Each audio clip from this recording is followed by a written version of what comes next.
Hello, it's Pedz here, and this is my final verdict.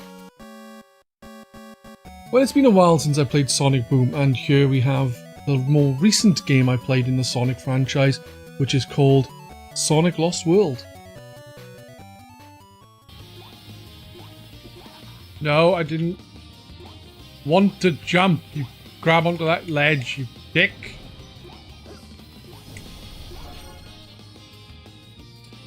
Fuck you! We'll start with how it is considered to be Sonic just ripping off Super Mario Galaxy, and to some extent I do agree. It does have many stages that are broken up into lots of worlds, kind of like Galaxy's small oddly shaped planets and space constructions.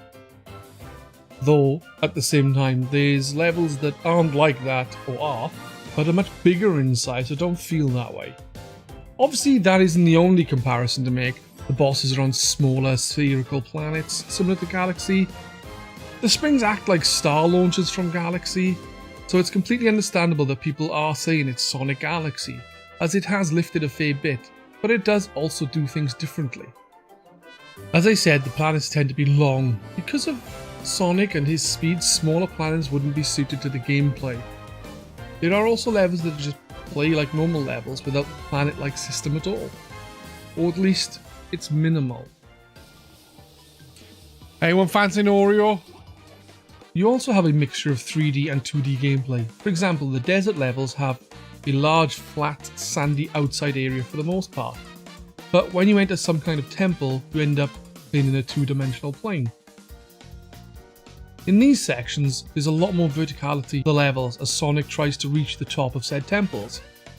It's more about actual platforming than speed. When talking about the gameplay in general, I think the game is decent enough.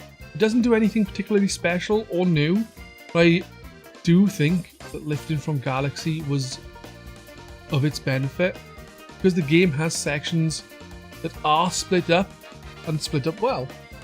I think they managed to balance the speed of Sonic with the level length and the variety of decent ideas.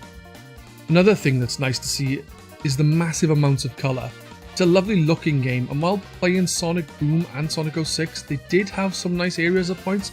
This just seems a lot more like Sonic Evolved with its paletted designs than either of those two games.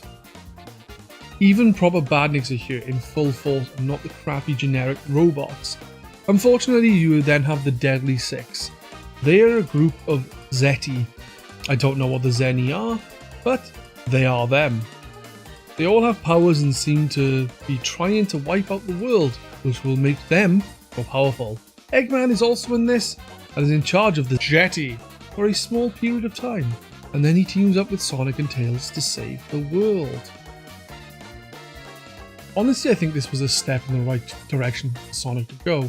It kind of feels like if this was the way they transitioned from 2D Sonic to 3D back in the day and iterated on it and refined it, then we'd have great 3D Sonic games by now. The issue is this is one of many attempts of Sega and Sonic team trying something that is different from the last 3D title and different from the next. Instead of trying to double down on a style, they attempt to try something different with a silly gimmick that ultimately fails. To me, this really was a game that should have been a starting point to make great 3D Sonic games. The audio is great.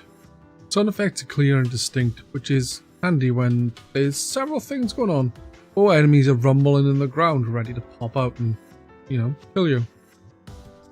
The voice acting is typical Sonic, but I think the game is one of the better acted games. Even if I don't like a voice of a particular character, I wouldn't say it was badly acted. But I'm just not a fan of the voice, or accent, or tone in itself.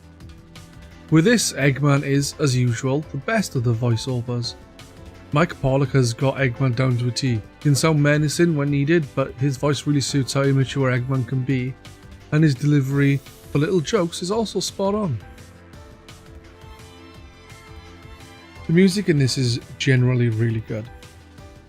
It varies from pop rock to western to full-on orchestral.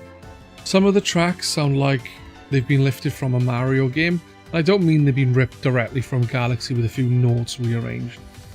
What I mean is the music arrangements and sound sounds like it would fit in Galaxy or the much newer Mario Odyssey. It seems less like Sonic than what I am used to. Some levels in particular have amazing bits of music to them. The cave levels music to me really stands up there with Donkey Kong Country's aquatic ambience, which from me is really high praise. Basically what I am saying, this is one of the best, if not the best, Sonic 3D title. And while that isn't saying massive amounts as some of them are bloody awful, I do feel it's actually all around a well done package. It does have its misgivings that stop it from being very good, but it's a genuinely fun game to play. Maybe he'll kill Sonic, maybe he won't, doesn't matter, we're all gonna die anyway. Not something I would have thought endured from a Sonic game, to be honest.